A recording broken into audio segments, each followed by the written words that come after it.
podcast is part of the Sports Social Podcast Network.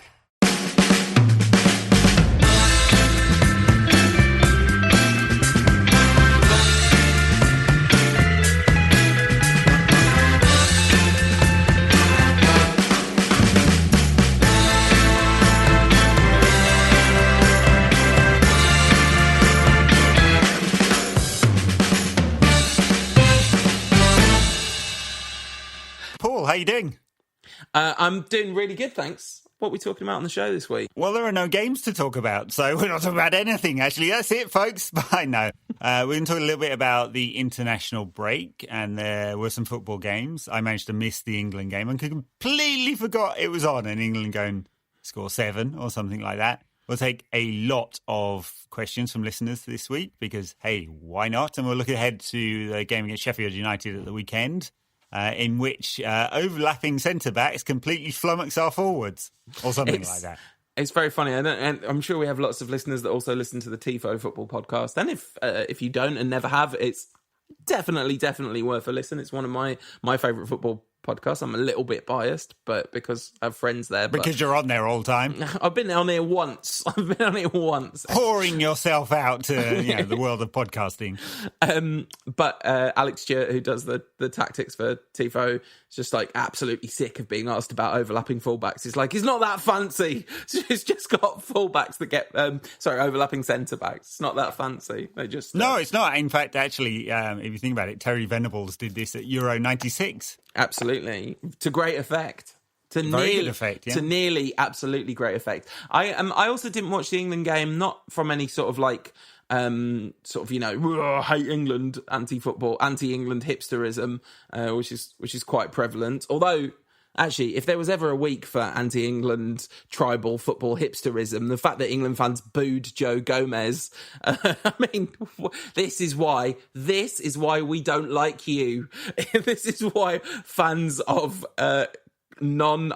clubs outside London. I'd like to have a conversation with like Tottenham, Arsenal fans about what they think of the national team and their relationship with it. Because I really didn't understand it. Booed him because he got punched by Raheem Sterling, and Raheem Sterling is one of England's better players these days. I mean, it took me back to the time that United players used to get regularly booed playing for England for no apparent reason, and not just Beckham and Phil Neville, who transgressed at the various tournaments, but just anyone who was a United player is really odd.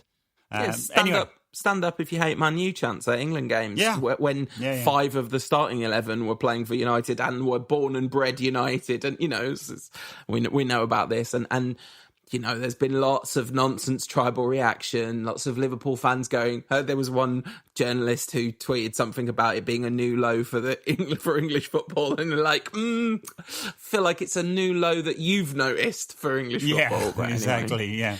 We're recording on Sunday afternoon just before England kick off against Kosovo. Let's assume that England do get the point that they need against Kosovo to qualify. I don't think that's it. Or are they already qualified? Yeah, they're qualified. I think they tops the group. Right, that's right. And I think they need a point to assure they're top of the group, although they'd have to lose some huge amount or something like that. So, yeah. England are through. Wales beat Azerbaijan, I believe. I think they beat Hungary as well to get through. And right? Hungary, yeah. So they're doing well. I don't think Daniel James scored this time, but he did nearly pull off a worldie, which was then knocked in on the rebound as Wales beat Azerbaijan. Oh no, they haven't played Hungary yet. I saw a headline earlier, and I thought that meant that they'd beaten them. But you're right, they've beaten Azerbaijan to keep it alive. Yeah, right. Victor Lindelof played as Sweden beat Romania. So, hey. Good on Sweden. Spain beat Malta. David De Gea didn't play. He was on the bench, although I think this is really about giving some other players some game time, because actually David De Gea was reintegrated back into the Spain side, given his decent start to the season. I think we can say he's not out of form anymore. Amazing what a massive new contract will do for your confidence. There were a few other United players played. Mason Greenwood didn't score, but played for the England under-21s. So full 90 minutes. James Garner scored twice for the under-19s. Wow. He had, including one very nice one where he beat a couple of players and curled it in. It looked very good. Lovely player. I mean, definitely needs to play more at a lower level than the Premier League before he's ready for United. Marcus Rashford scored for England. Did we mention that already? No, but it's. I think that's 7 in 8 for club and country. He's on absolute fire. Back at the in moment. form again. Yeah, there's still quite a lot of people on Twitter who seem to be convinced that he's the worst thing that has ever happened to United's forwards, and I don't understand. So I don't understand why you would support Manchester United and not get behind Marcus Rashford. It's utterly bizarre to me. Yeah. Apparently, Kieran O'Hara, I didn't see this at all, played for the Republic. So United's reserve keeper, Kieran O'Hara, and they beat New Zealand 3-1. And when I actually saw that Republic of Ireland were playing New Zealand, I was like, hang on a minute, hasn't the World Cup just finished? For egg chasing, but apparently not. And I think that's it for the international break in terms of United players. I mean, it's kind of interesting situation in the Euros overall. I mean, we've got one more round of games, some on Sunday, some during the week, and that'll sort it all out. And it's I'm sure people are well aware that this is the first Euros that's not in a country, or since it was called the European Championships. It's going to be all over Europe, and then the semi-finals and final at Wembley. Yeah, I mean, all England's group games are at Wembley as well, I think. So that's really, it's a fantastic chance for them. I just have a very brief kind of international football diversion from United-related stuff. We touched on Gomez and Sterling earlier. What did you think of the way Southgate handled that in general? I thought he had a number of different options, and it was interesting that he chose to be public about everything that had happened. I wonder whether that was a decision made in sort of consultation with the players, like he let them know that's what he was going to do and then did it, or it's an interesting one. Yeah, it seemed to me that didn't have to happen like that. I mean, he could have just quietly dropped Sterling. I mean, there'd have been a load of questions, I suppose, but he could have said this is an internal matter. Maybe he didn't feel confident that he was able to do that without it all leaking out anyway. It's the information age, isn't it? It's the kind of the whole kind of like information wants to be free thing. It is actually very difficult to keep secrets, and as Rebecca Vardy's account has found out. Yeah. I mean, I guess he had to do something, and I thought Raheem Sterling was fine. I mean, he's taken the blame entirely. I thought I liked what he said after Gomez got booed as well. He was like, "Yeah, that's right." But look, I'm 100% certain, and we just don't know because we weren't there. Obviously, that it wasn't all one way. Right? Conflict is never just one way. I'm sure that Raheem didn't run across the canteen and lamp Gomez just for the sake of it. So, but he's taken all of the blame. Fine, he's obviously got a level of maturity that people in the press don't give him credit for. Well, they increasingly do, I think. Yeah. I think he's forced them to, basically. So there you go. I mean, look, I'm sure he'll be back. He's going to start against Kosovo, so Southgate said, and so it should all be water under the bridge now. And conflict happens in football. I mean, we've seen it on the pitch before. Who was it? Graham Lasso and David Batty punching each other. They had to play in the team for many years after that. So Bowyer and Dyer, of course, legendary. Good stuff. Yeah, best thing that Kieran Dyer ever did, I think. The thing I enjoyed most about the Sterling Gomez stuff was the number of people sharing. I don't know if you've ever seen this, but the still of Homer Simpson in bed looking absolutely furious, with everyone saying like Raheem Sterling really did go to bed like this, and it was just an absolute joy because Sterling definitely kept that beef alive for 24 hours. I mean, we haven't, I guess, I don't know if we recorded after the Liverpool City game. I think we did last time. I suppose that is something that during the international break, we should spare the listeners from having to think about Liverpool and Man City. Yes. In fact, let's do that. Let's not think about Liverpool and City. It's a bit miserable. So I've certainly not seen the usual sort of international break round of quotes coming out. I don't think Nemanja Matic has complained about being unhappy this week, although there was some transfer rumours linking him away with a move in January, which even though it's probably irresponsible to want Nemanja Matic gone, given that he's one of about 2.5 midfielders at the club. If that makes you irresponsible, call me irresponsible, because I won't irresponsible. Be crying. Yeah. There was a thing that Duncan Castles wrote about it, saying he wants away, and kind of positioning it as this is a disaster for United and a symptom of the fact that United are on the decline. And I was like, hang on a minute, he's been rubbish. So I got into a discussion with Duncan on Twitter about this. So he's all right. He's pretty sound. I've swapped DMs with him quite a lot about stuff, but. Oh, look at me. I'm friends with Duncan Castles. I didn't say that. I'm saying he will engage with people in reasonable discussion. But absolutely. I mean, I think my point is that and it's a very obvious one, is that let's challenge the assumption that Nemanja Matic is somehow important to United. He's definitely not, except if we get any more injuries and we do need bodies. And then we're in real trouble, because I'm sure the club will not allow that transfer to happen now, unless someone's going to offer a load of money. But why would they for a 30-something-year-old with 6 months left on his contract? Absolutely. They'll keep him until the summer, and that'll be it. And we didn't hear, talking around to quotes, I don't think we heard anything from Paul Pogba, although he put out some Instagram pictures of him and the family. He put out a dodgy fashion, gotta say. A very everything Paul Pogba wears is good. The one really great thing that Pogba did was post the video of his cast being sawn off. So that's obviously fantastic news that Pogba's out of the cast, and he'll still got quite a lot. I mean, only just now, so. He won't be back until the late December round of fixtures, I don't think. I mean, maybe they'll get him running, but he's got to do recovery work with the physio.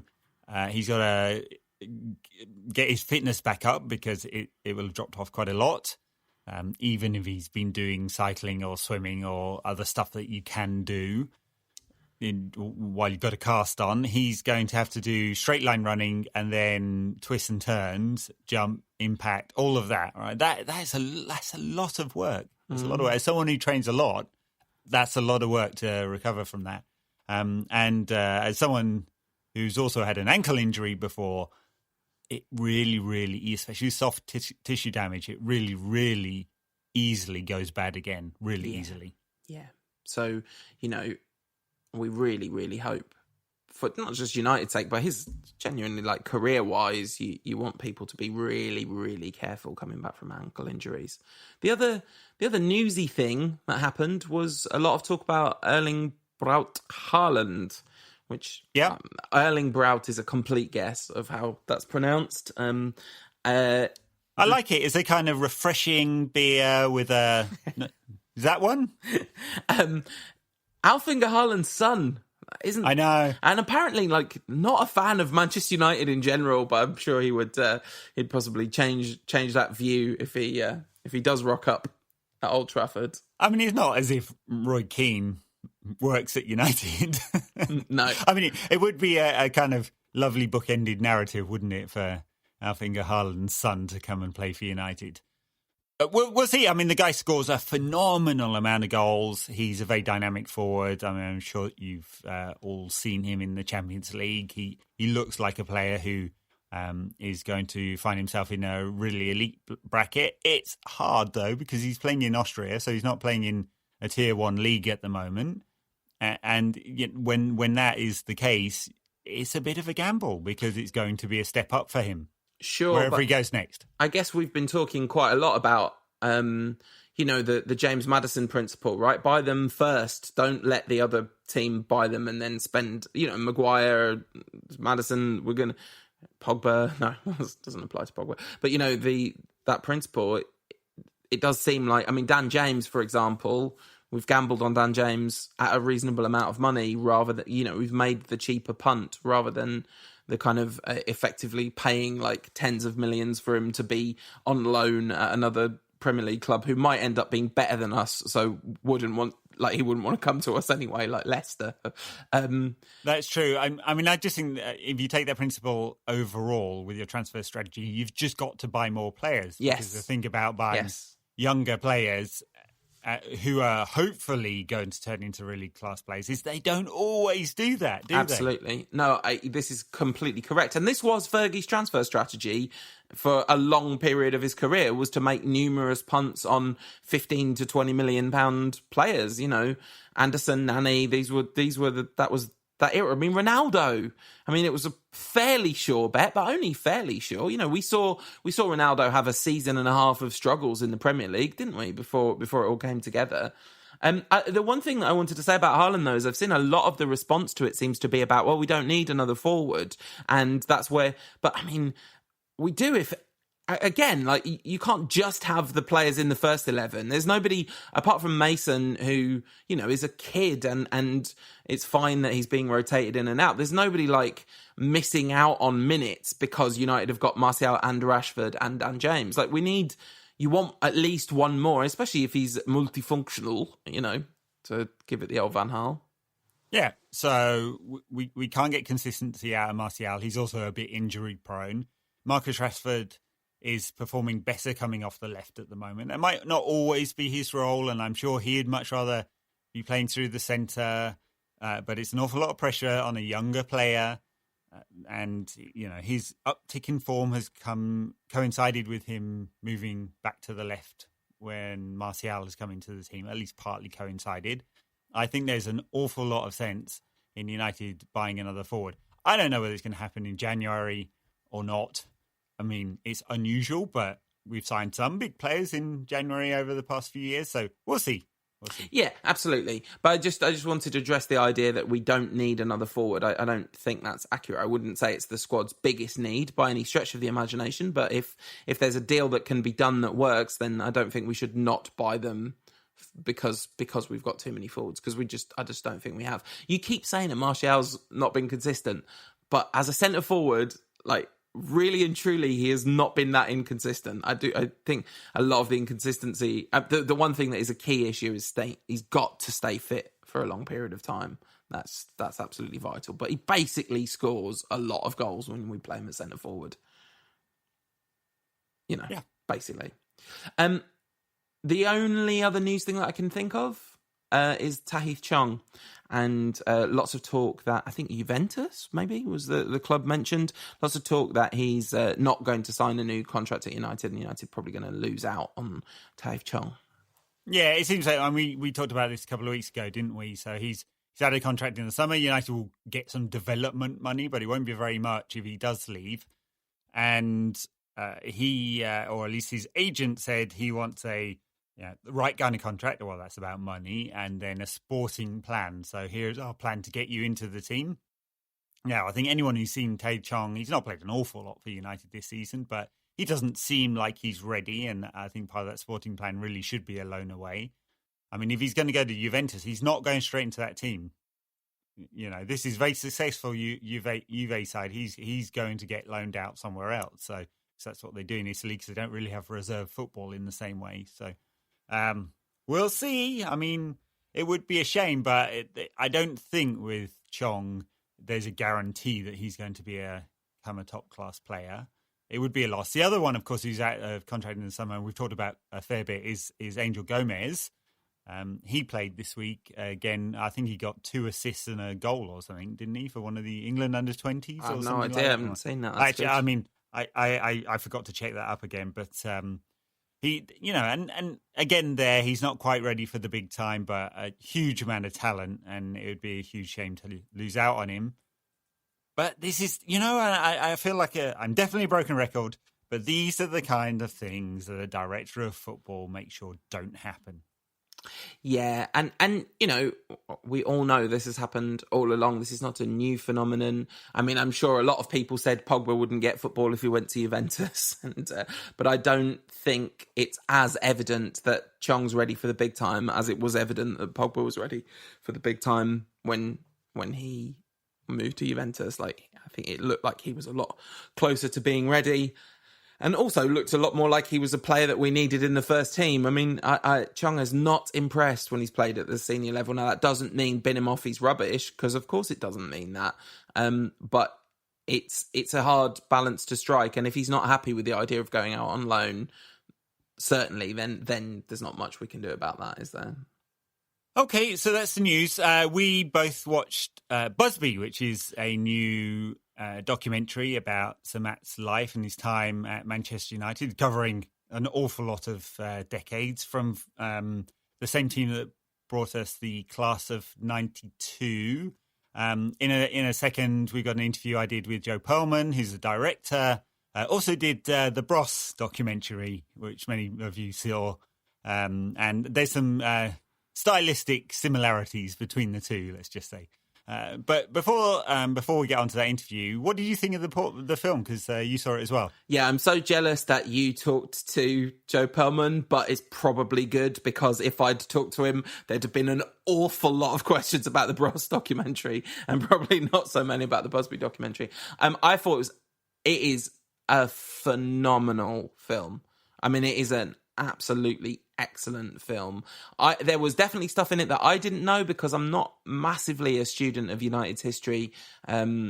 Obviously I know the big beats, but not got that kind of encyclopedic knowledge of what happened and when. And certainly that first, I mean, we kind of know the story, don't we? That there was the first team that he built. He started to very quickly want to build from, going a new scouting network and going around the country and getting the best young talents. And we all know, of course, what happened. I mean, I think the structure of it is kind of perfect. You've got a very brief touch on his early life. You've got that first United team he built, and then the kind of quick rebuild and some of the motivation behind that. And then, of course, a very long, elegant, heartbreaking exploration of the personal cost of the Munich disaster. And it was very there's something very light touch. There's a lot done by kind of implication. It doesn't say, Matt Busby was left brokenhearted by this, but you see the man he was before and the man he was after. You see how much it cost him. And watching it, we all know about Munich. I know I talk about it. I think I talked about this at the last anniversary, but we all know about Munich. But, sorry, when you consider the reality of it, it's so overwhelming that this was a real thing that happened. We like Bobby Charlton. Like we've even joked on this program about how grumpy Bobby Charlton is with people, and you just think, well, this man lived through an unimaginable tragedy. It's an unimaginable... If that happened in our lives, it'd likely never be the same again, So anyway, that was beautifully handled. And then it kind of talks about the rebuild and a lot of love and attention given to Jimmy Murphy's role. And, then it ends with the kind of emergence of George Best and then the succession. And I think that's a very well chaptered and elegant film. Yeah, I agree with all of that. I thought the use of music and graphics and talking heads throughout the film gave it a nice pace for a lot of material that, for a lot of United fans, will feel old. I mean, there wasn't anything particularly revelatory in this. And I think it'd be very hard to come up with a documentary about Busby that suddenly got some new insight. I mean, he's kind of famously recluse, wasn't he? He wasn't a man in the public eye. But at least in the way that he was talking to journalists and the media all the time a lot. But there's a lot of new material that they found from archive. And I just thought, I mean, there's obviously a huge community of United fans who won't be that engaged with this and didn't live through it and might not have watched all the DVDs and read all the books like I did when I was younger. And I think for them, this is, in an hour and a half, very neatly wraps up sort of 4 decades of Matt Busby's influence on the club. So, it looks beautiful as well. And they, as I said, the graphics, the talking heads in a very particular Perlman style all worked really well together. Yeah, I mean, I was just going to say, even though, he wasn't that public a figure, he was on Parkinson and these kinds of things, and there's a lot of first-person account, and it really works beautifully, I think, because it's kind of subtly challenged first-person account. It's not all just, there is the narrative of, he's not it's not a simple story. It's not a hagiography, that's for sure. It does allow for some nuance and as you say, it's not for, although a lot of the people that watch it will be United obsessives, they'll be pleased enough by the pacing and the kind of story. There's plenty in it for a United obsessive, just a well-told version of that story. And then for people that don't have the in-depth beat-by-beat knowledge, it's going to be a massive education too. Because we got to think, like, if you're 20 years younger than us, even, that's another kind of generation removed from the story, and you're almost more likely to be reading books about Cantona and that era and stuff that we lived through than going back that next level. So anyway, I talked to Joe Perlman, the director, this week, and I didn't have all our recording equipment, so it might not sound awesome. It'll sound okay. He was down the line, and I was in an office meeting room, which may be a bit echoey. Hopefully it's okay. Here you go. Yeah, Joe, first, congrats on the film. I got a chance to watch it. Didn't get the chance to come to the premiere this week, but I had the Blu-ray, and I thought it was a really beautifully put together film. And I guess the first thing is it's a pretty familiar story, at least for Manchester United fans. Busby's rise, the Babes, Munich disaster, European Cup, sort of his ultimate retirement and failure, I guess. And so what inspired you to tell that story again and in the way you did it? I think, I was working at a company called Fullwell 73 for the guys who did Class 92, and I was very lucky to I was much younger, but I was very lucky to be a part of that film early on. And it always felt like a part of the story that fascinated me. I mean, Sir Matt Busby is someone who, personifies an era, but not just that, is incredibly important to how football runs to this day. And it's just with the kind of resilience and the comebacks and all that kind of things, it just felt like a beautiful story that I had a great opportunity to make something truly cinematic. And it just felt like the time to retell that story. Yeah, it certainly feels like a very cinematic way in which you've put it together. I thought the archival footage, and I think there's some original footage that hasn't been seen before in there with the graphics and the music, certainly gave it something more than just your traditional sort of biopic or documentary feel to it. Did you have any particular challenges in making it? Was there something you were looking for and setting out to achieve at the beginning that was difficult? I think the biggest challenge for us setting off was how we could find archive that people hadn't seen before. There's an enormous wealth of archive out there on Pathé and all these different places that I think that most Man United fans have probably seen. So the kind of aim from the start was, where can we find the additional footage to make this film kind of as much archive as we can and to make it original. So we had an amazing archive producing team, and we were able to track down some incredible bits of footage from Argentina, Brazil, America, from some of the preseason tours that the Babes and also the 60s teams actually went on. And some of that footage is in the film, and I'm incredibly proud that we were able to do that. Yeah, and I guess for a modern generation of supporter, the ability to sort of interact with that is limited. I mean, we have wall-to-wall coverage of football in every channel you can possibly think of today, but that wasn't the case at the time.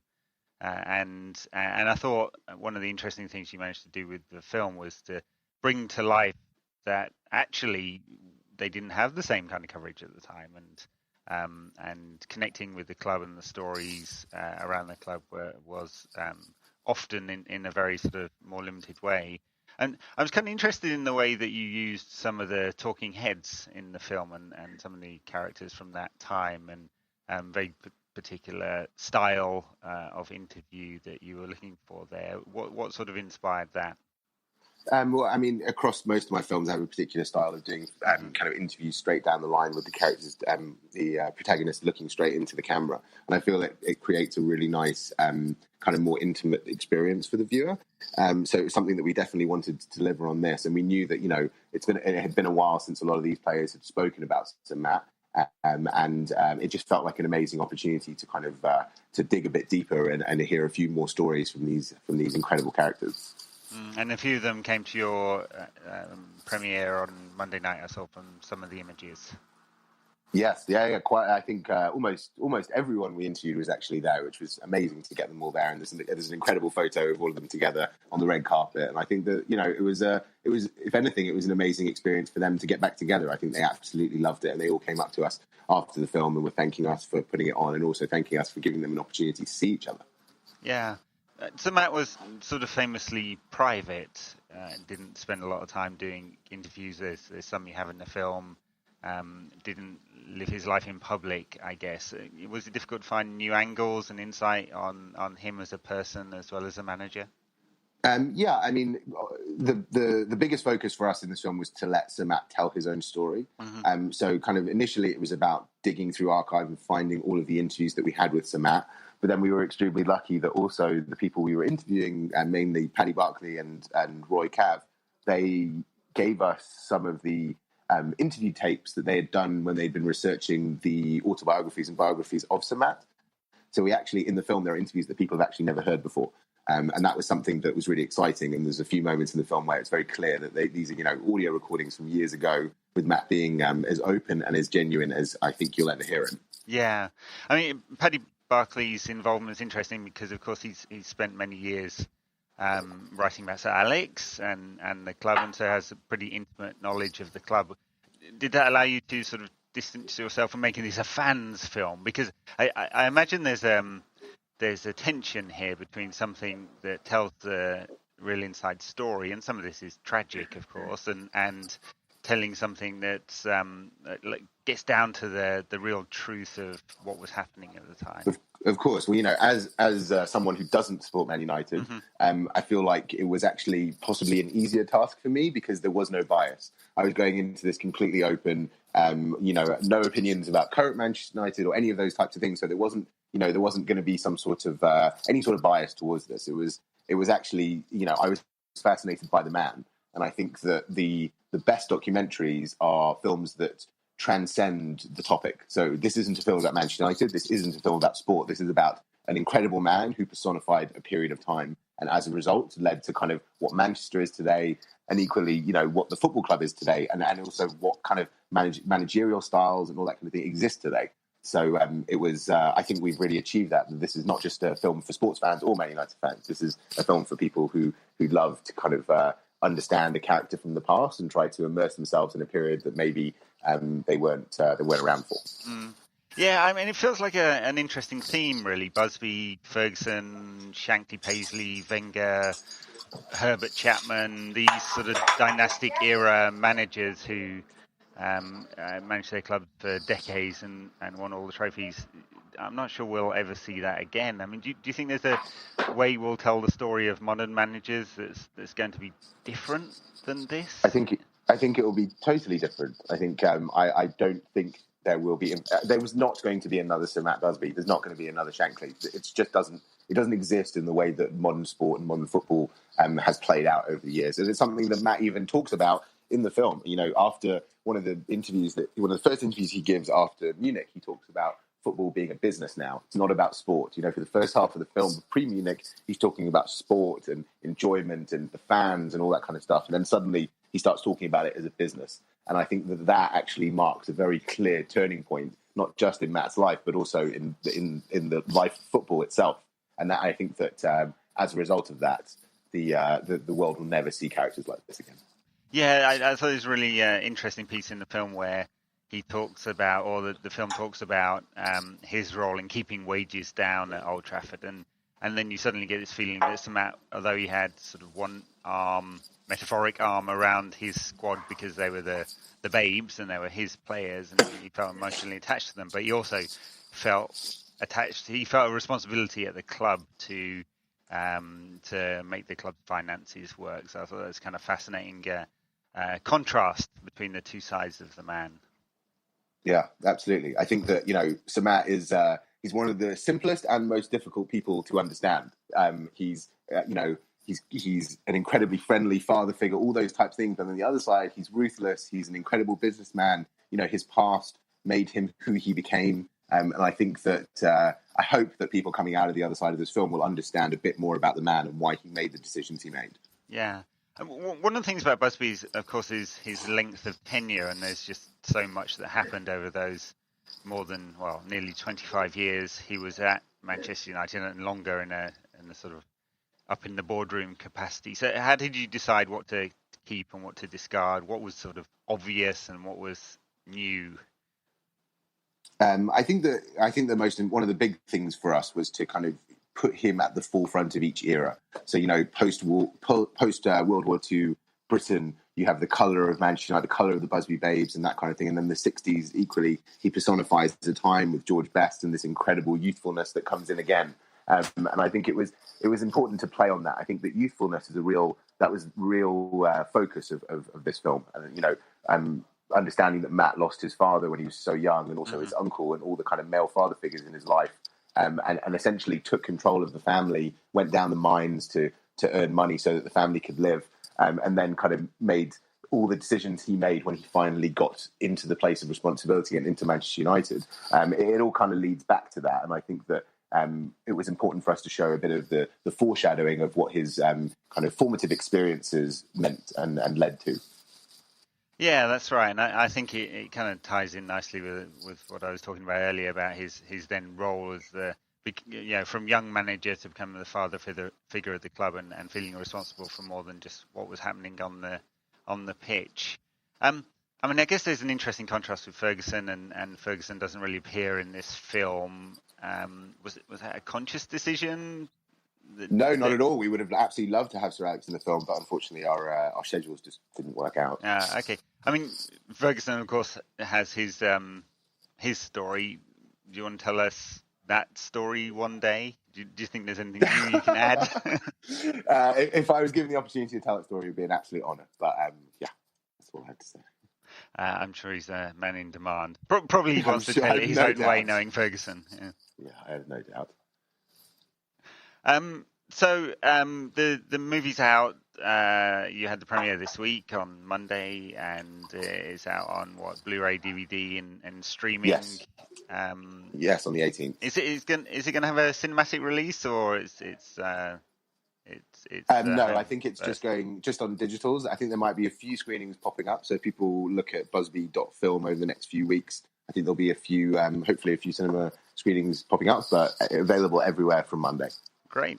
And I really encourage people to go and download that one. I personally really enjoyed it, and I think 90 minutes or so flew by.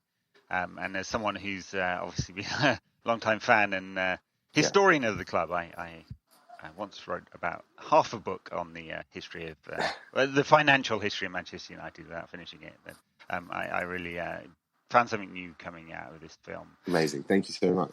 So what's next for you? Another documentary on pop, or are you doing football again? I'm actually moving back to music for a little bit. Next film's about music. I can't talk about it too much yet, but next film will be back to music for a bit. Great. Well, look, thanks for joining us on Rantcast again. Out this week, Busby tells the story of Busby from the 40s to the 70s, and I guess everyone knows what happened after that. And as you said, sort of beautiful and cinematic.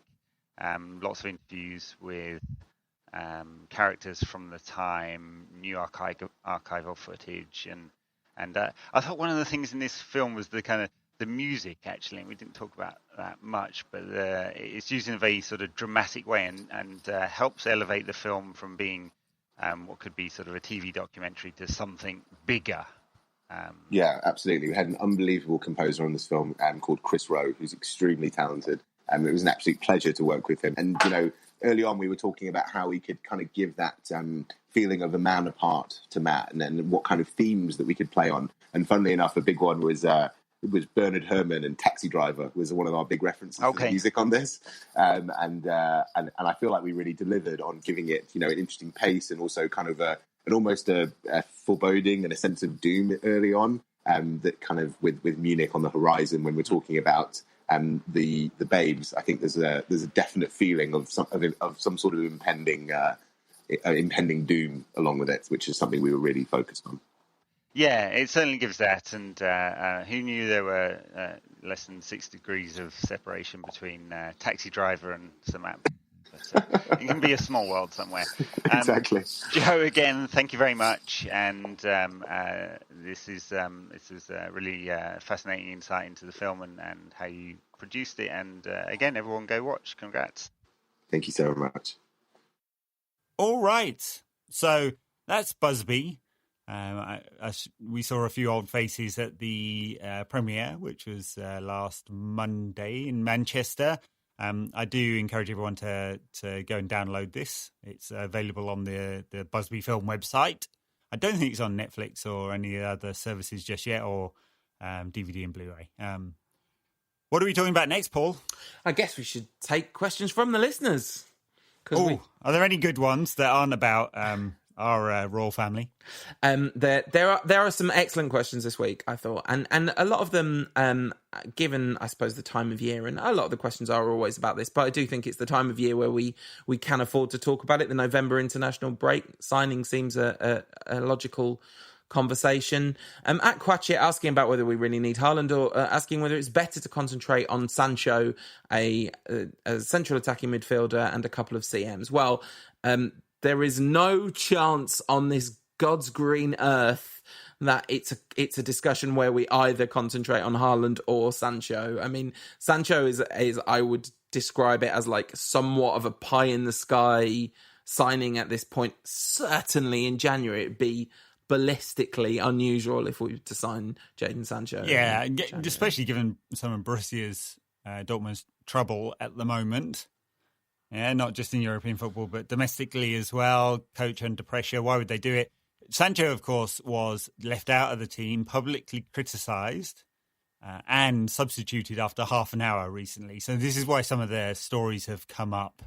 It may well even be his people suggesting that he's got options, and of course he's got options. He could probably pick from a few of Europe's top clubs because he's been an outstanding performer in the Bundesliga for the last couple of seasons, and he would be an outstanding signing for United. You know, straight into the team and would add huge amounts of value, and he would also be a 9-figure signing, I assume. So a hell of a lot of money. Let's see what happens in the summer. I think that's much more likely, and when a lot of people will be chasing his signature.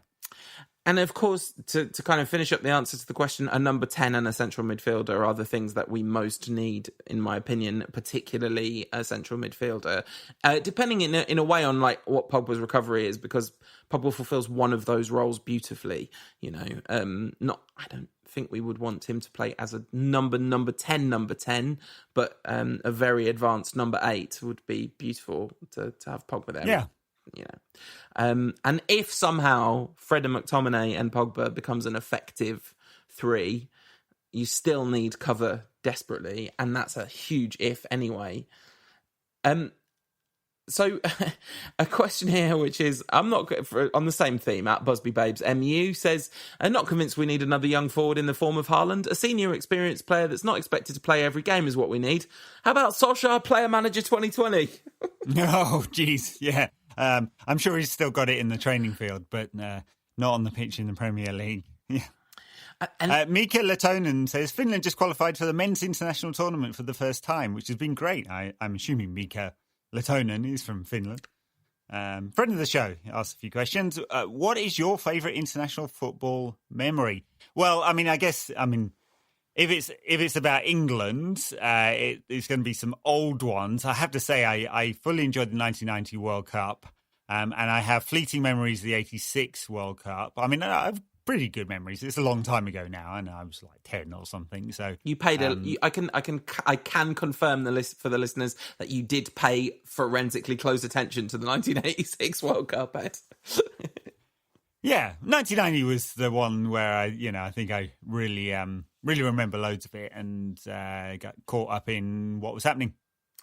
Yeah, so England-wise, the Euro 96 would be my favourite England-related memories. That Holland game, But my favourite international football memories are mostly about France. The 98 World Cup was just unbelievable. I mean, it's just a phenomenal World Cup anyway. And then the last World Cup was incredible as a World Cup generally. It was like a brilliant tournament. And then France were the best team in it by miles and miles and miles and miles. They won with the handbrake on in the end. I thoroughly enjoyed that. But no, they had the handbrake on for the whole tournament. It's just how they play under Deschamps. Exactly, that's what I mean. And then two other memories of France against Brazil. I think both in quarterfinals. Right. Oh no, maybe it was. I can't remember if it was a quarterfinal. One might or have been the semi-final. Yeah. The penalty shootout. Yeah, 1986. That game is one of it's up there with the game I talk about all the time. Tottenham 3, Man United 3. The game that I had on videotape, just watched over and over and over again. That's the 1986 World Cup quarterfinal between France and Brazil, and then the 2006. I think that was the semi-final, the Zidane game where Zidane played as well as any humans ever played football. This is the one where Ronaldo was mysteriously ill before the game. No, that's right? the final of the 98. That's 98. So that's 98. Yeah, of course, Ronaldo would have been 40 something. I mean, I think as I've got older, I've paid less and less attention to international football. I did kind of enjoy last summer's World Cup, and we talked about it a lot. We did some specials. It was entertaining. In the end, a pretty limited England side did better than anyone expected. So through set pieces and penalty shootouts. It was the nicest thing about the 2018 World Cup wasn't really the football. It was the kind of unifying effect of the team and the fact that it was a team that celebrated kind of youth and diversity, and that Southgate seemed like a decent fella, and that was a real tonic for what was kind of going on in the country and what still is very much going on in the country. So Weiser says, Gary Neville keeps mentioning the core being important in developing a team, like the class of 92 having Keane, Cantona, Schmeichel, Bruce, etc. Who do you think United should target to improve our core for the youngsters to develop?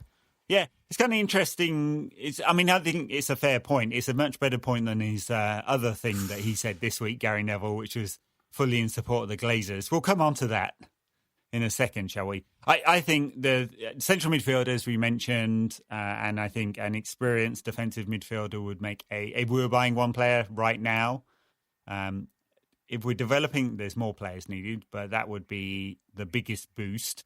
I'd be tempted to go and slap 50 or 60 million pounds down on Leicester's table for our first purchase of many from Leicester and get Wilfred Ndidi. He's not super experienced, but he's performing great in that role in the Premier League. He would slot straight into United to be awesome. I'm assuming N'Golo Kante is not available right now. And I think that would be a huge purchase, and maybe partly a down payment on James Maddison, who will follow next summer. Yeah, I mean, if we are really fantasy booking here, then I think a player like Kante would be absolutely perfect. And I don't think.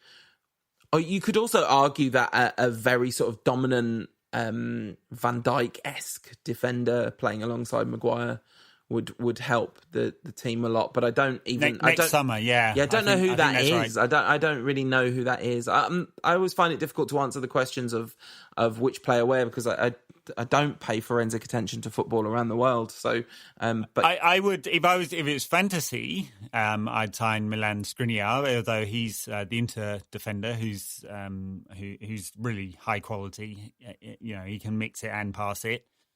He didn't have a great game when United played Inter over the summer. I think a lot of people wrote him off. People who don't watch football very much, or at least non-English football, wrote him off as a result. But he'd be great. He doesn't want to leave. He just signed a new contract last summer, so it seems a non-goer. So let's talk about why Gary Neville's ban from the Rantcast has been extended for another 6 months. Very few people on this planet wind me up as much as Gary Neville, because obviously there's lots of many people on the planet who are worse than Gary Neville, but there is something about his brand of blustery certainty when he is literally factually incorrect that drives me up the wall. Right. So give us a rundown of what he said about the Glazer ownership and in particular United fans' protests at the Glazer ownership. Yeah, so he was very dismissive about United supporters' protests about the Glazers and said, "Hey, look at that time between 2006 and 2012." I think he used that time frame, something like that. When we were winning all these trophies, you didn't see any protests then. Of course, 2010 was the very height of the green and gold protests. And that was shortly after the prospectus came out for United's first bond launch. People looked at that prospectus, understood the prospectus, and saw that United were getting loaded with even more debt. And they protested about that. And of course, many of us who are very anti-Glazer and have always spoken out about it are frustrated that United fans' protests aren't stronger when the team is winning, and it seems to go in cycles with the team losing. Of course, that's what people focus on most, and it's frustrating they aren't they aren't as vocal even when the team's doing well. And that's a good thing about that period, 2010. The team was doing well, just come off another Champions League final, and people still wanted the Glazers out. So yeah, Neville was completely wrong. And he's completely wrong about many things associated with the Glazers. And sometimes, and I hate to sound really cynical, but I don't half feel that you could just follow the money and work out where Neville's opinion about the club is coming from. I mean, he and the Glazers are now have a shared financial interest in some co-sponsors, So he has a deal with Marriott. So do, funnily enough, United have a deal. And maybe that's being too cynical. Maybe it's just about Neville being a blowhard, and it's just about Neville not wanting to criticise the owners because he thinks down the line somewhere there may be a commercial or a job interest for him. But he was very wrong on this one. And I think generally speaking, he refuses to use his platform to criticise the Glazers, and it's pretty inexplicable, honestly. Yeah, and last year when Mourinho was on the verge of getting sacked, he was going on about, the structure of the club and all this kind of stuff, but he wasn't really focused on the ownership. It was more like, Woodward is bad sort of thing, if these rumours are to be believed. I remember that whole rant.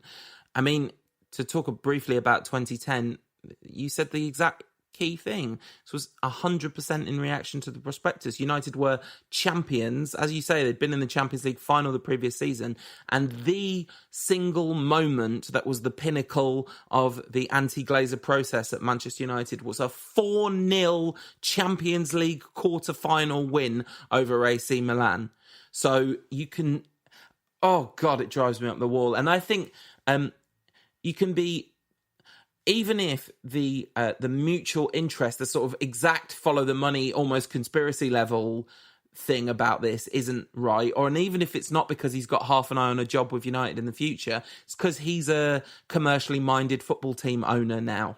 And they're in partnership with Peter Lim doing what they do. So he's in that world, and he's in a bubble, and it's fine to be in a bubble. It doesn't make you a bad person to be rich and successful, and there's not a correlation, but it does make it absolutely outrageous when you're probably the single most listened to voice about Manchester United, and you are literally lying. Or more accurately, you're literally factually inaccurate, because maybe it was an error rather than a lie. But either way, It's bang out of order. Scott from the Republic of Mancunia tweeted a load of pictures of Gary Neville with a bunch of green and gold scarves behind him playing for United. I mean, he literally played through this period. Yeah. So it's a very interesting selective memory from Neville there. Olaf Halesmo says, booze or beer to drown the pain after the loss against Sheffield United? Well, very cynical there, Olaf. And booze or beer, aren't they the same thing? No, beer's like a soft drink, isn't it? It's the American real booze. It's an American thing where alcohol means what we would call spirits in the UK. I guess that's the question. It's a spirits or beer question. The answer is, of course, neither, because don't try and drown your pain with alcohol. Alcohol's a depressant of the central nervous system.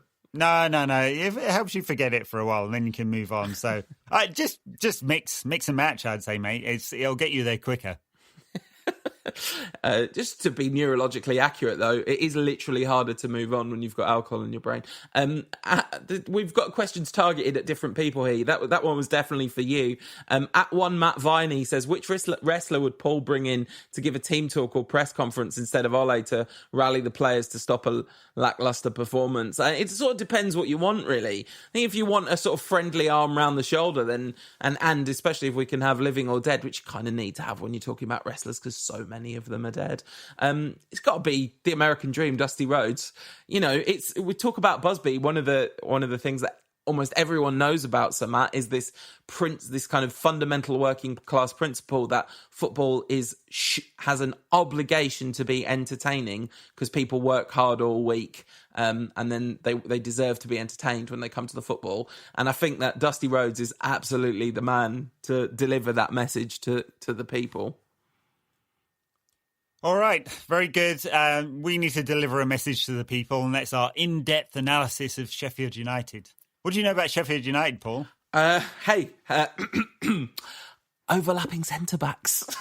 I know fancy things. Everyone knows fancy things about overlapping centre-backs.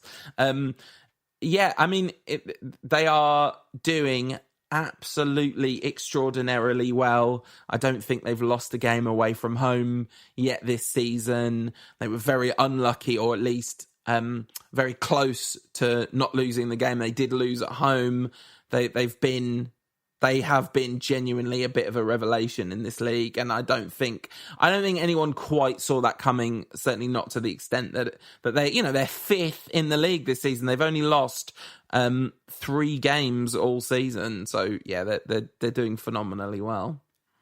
They are, and it's based on a very sound defence. They've just conceded the 9 in the league. They don't score very many goals, which has been their problem. I mean, their top scorer is Lis Mousset, and John Lundstrom. Mousset doesn't play every game at all, and like their second top scorer, and he's got 3 goals. And their second top scorer is a couple of people with 1 goal. So they're definitely struggling to score. That's unsurprising. I think the fact that they've been so tight at the back is the thing that's kept them up the league. I mean, you don't concede goals, you win games, don't you? And it'll certainly be interesting. I'm sure they will approach this game in a manner that is much better than our last couple of victims who we smashed, who played in this kind of Brighton and Norwich to some extent, and the Europa League game where everyone played far too open, and you'd be tight against United, and United have problems, and I'm sure Sheffield United will do exactly that.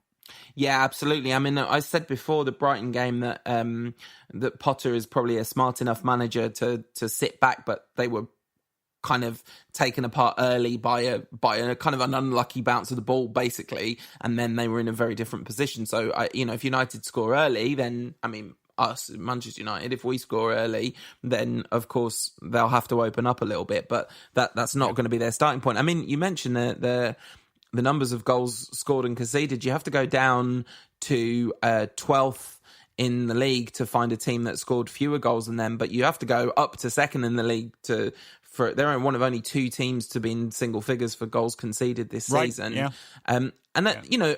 United have only scored 3 more goals than them. I mean, obviously we could say we've been struggling to score, but we scored 4 against Chelsea and 3 against Norwich and 3 again against Brighton. So our goals have come in very condensed bursts, haven't they? Yeah, that's right. Yeah.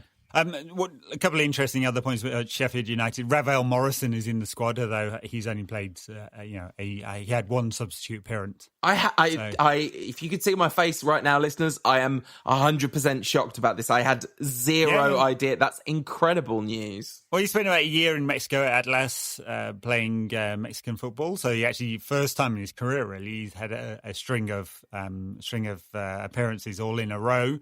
He's come back to England. He's not making it in the Sheffield United side right at the moment. And so I wouldn't expect him to be playing in this game. The other thing to consider when we're thinking about the game is, of course, United are desperately short of midfielders. No Pogba, And McSauce is, I presume, still injured. Didn't play for Scotland. Scotland's win against Cyprus. Hobbled off, looks pretty bad, although I don't think we've had a real update as of recording about how long he's out for. So we're going to be super short in midfield. Probably seeing Nemanja Matic as a result, I imagine. Matic and Fred. Well, Matic... dynamic too. Matic is technically on the injury list, isn't he? So that's... I mean, I think, Physio Room is saying that this is his potential return date. So, that could be, possible. But, yeah, McTominay is definitely not going to play, is he? Because you don't go over on your ankle like that and then play in the next game. That'd be crazy. So, yeah, Matic and Fred with Pereira in front of them. Now we are starting to look at a team that is cruising for a bruising. If we end up with a midfield three, which we absolutely might, I would go so far as to say at this point we probably will, of Matic, Fred and Pereira. Fred's transformation into a latter-day Kevin De Bruyne is going to have to really ramp up a bit for us to have any chance in this game at that point, because it doesn't matter what the rest of the team does if that's the middle of it. That's right. It's going to be really difficult for United, and against a promoted side, it really shouldn't be like this. But we're away from home. Maybe I'd imagine Solskjaer will set it up to try and contain and break.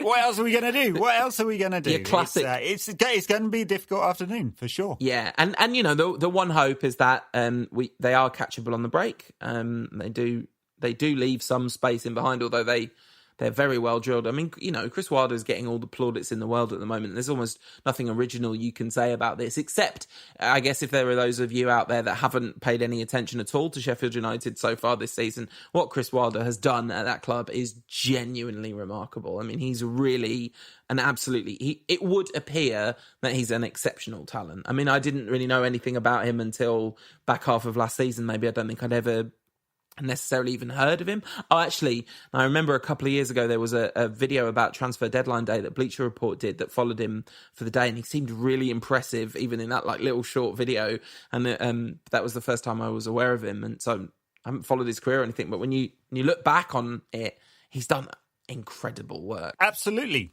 And Sheffield United have been out of the Premier League for a long time, and they've been up and down, haven't they? But haven't spent much time in the Premier League really over the last 20 years. And he's done it not on piles and piles of outside money coming into Sheffield United by any means.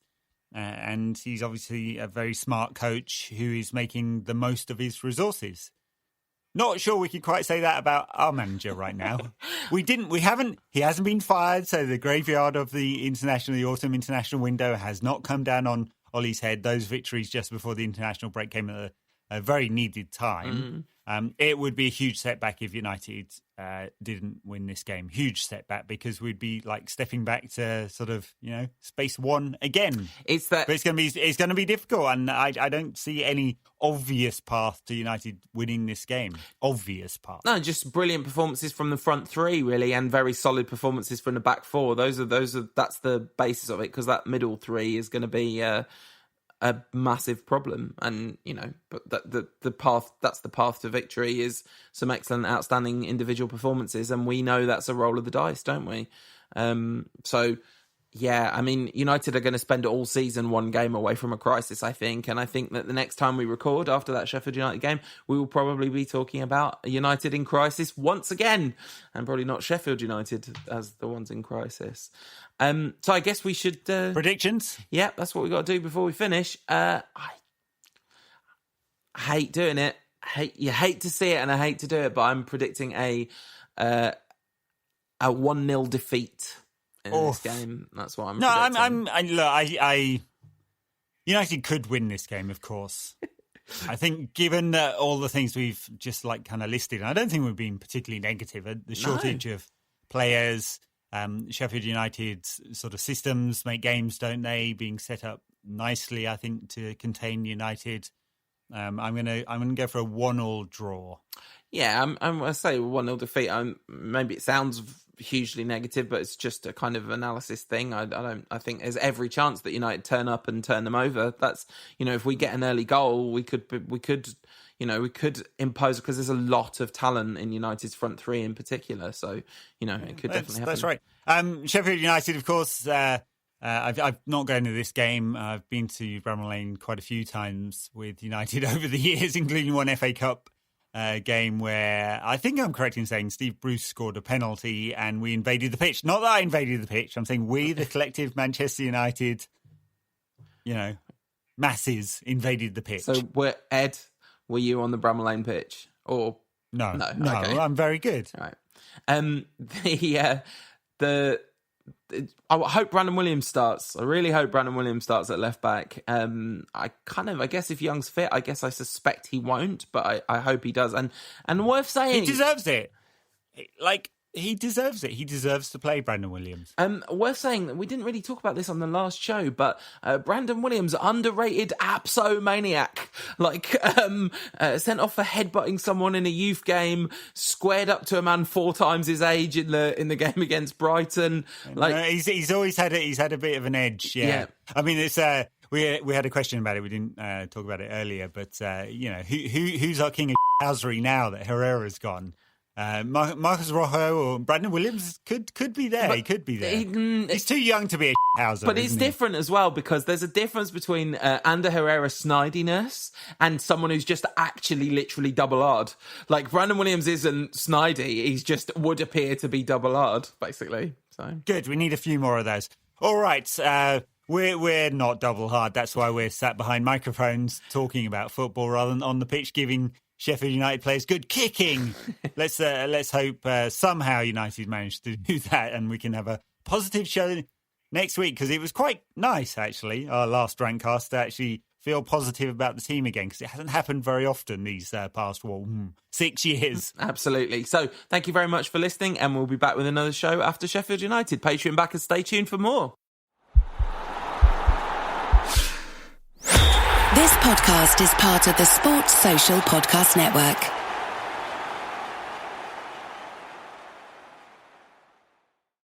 Shop the Sherwin-Williams winter sale and get 30% off paints and stains January 9th through the 19th. Whether you're refreshing your interior or exterior, we've got the colors to bring your vision to life. And with delivery, getting everything to your door is easier than ever. Shop online or visit your neighborhood Sherwin-Williams store. Click the banner to learn more. Retail sales only. Some exclusions apply. See store for details. Delivery available on qualifying orders.